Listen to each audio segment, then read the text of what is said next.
UNESCO की अमूर्त सांस्कृतिक विरासत सूची के लिए गरबा नृत्य नामित। चर्चा में क्यों? हाल ही में भारत ने यूनेस्को की अमूर्त सांस्कृतिक विरासत सूची में शामिल होने के लिए गरबा नृत्य को नामित किया है।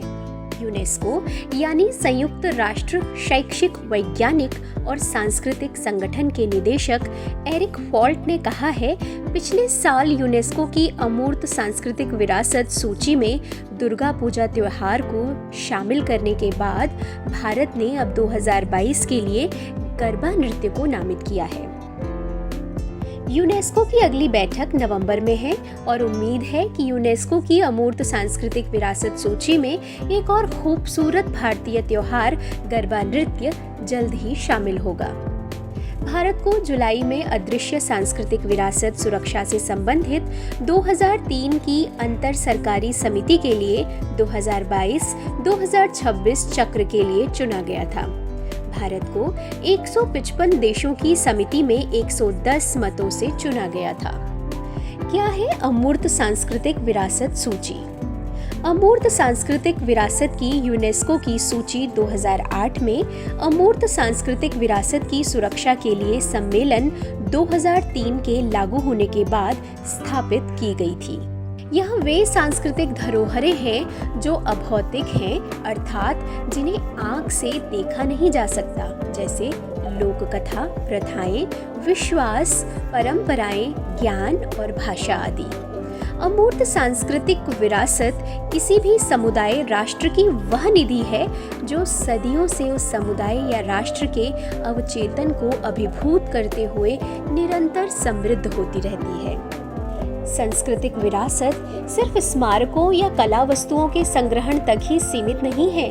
इसमें उन परंपराओं या विचारों को भी शामिल किया जाता है जो पूर्वजों से हमें प्राप्त हुए हैं और अगली पीढ़ी को स्थानांतरित होते हैं, जैसे मौखिक रूप से चल रही परंपराएं, कला प्रदर्शन, धार्मिक एवं सांस्कृतिक उत्सव और परंपरागत शिल्पकला आदि।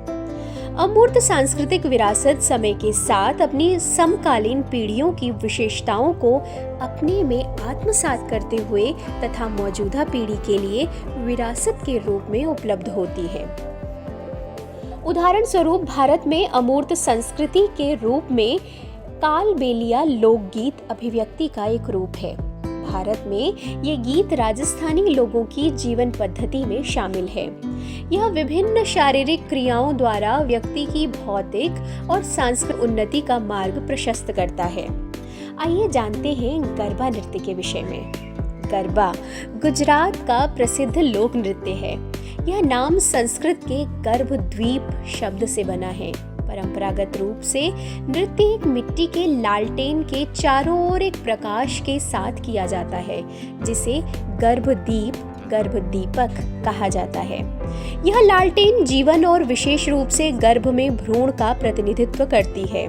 नर्तक इस प्रकार दुर्गा देवत्व के स्त्री रूप का सम्मान करते हैं। गरबा नृत्य के लिए कम से कम 2 सदस्यों का होना अनिवार्य होता है। इस नृत्य में डांडिया का प्रयोग किया जाता है। इस नृत्य को करते समय डांडिया आपस में टकराकर नृत्य किया जाता है। गरबा सौभाग्य का प्रतीक माना जाता है और अश्विन मास की नवरात्रों को गरबा नृत्योत्सव के रूप में मनाया जाता है। नवरात्रों की पहली रात्रि को गरबा की स्थापना होती है। गरबा नृत्य में ताली, चुटकी, खंजरी, डंडा, मंजीरा आदि का ताल देने के लिए प्रयोग होता है तथा स्त्रियां 2 अथवा 4 के समूह में मिलकर विभिन्न प्रकार से आवर्तन करती हैं और देवी के गीत अथवा कृष्ण लीला से संबंधित गीत गाती हैं। भारत में अमूर्त सांस्कृतिक विरासत। प्राचीन समय से ही भारतीय संस्कृति की बहुलता और विविधता संपूर्ण विश्व के लिए एक उदाहरण है। भारत मानवता की अमूर्त सांस्कृतिक विरासत के रूप में माने जाने वाले गीत, संगीत, नृत्य, रंगमंच, लोक परंपराओं, मंच कलाओं, रीति रिवाजों, भाषाओं, बोलियों, चित्रों और लेखन का विश्व में सबसे बड़ा संग्रह वाला देश है।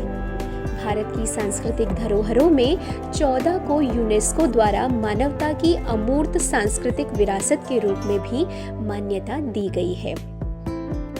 इस राष्ट्रीय सूची का उद्देश्य राष्ट्रीय और अंतर्राष्ट्रीय स्तर पर भारत के विभिन्न राज्यों में मौजूद अमूर्त सांस्कृतिक विरासत तत्वों के संबंध में जागरूकता बढ़ाना और उनकी सुरक्षा सुनिश्चित करना है। उल्लेखनीय है कि यह पहल संस्कृति मंत्रालय के विजन 2024 का एक भाग भी है। अमूर्त सांस्कृतिक विरासत की सुरक्षा के लिए यूनेस्को के वर्ष 2003 के कन्वेंशन का अनुसरण करते हुए संस्कृति मंत्रालय ने इस सूची को अमूर्त सांस्कृतिक विरासत को प्रकट करने वाले 5 व्यापक डोमेन में वर्गीकृत किया है।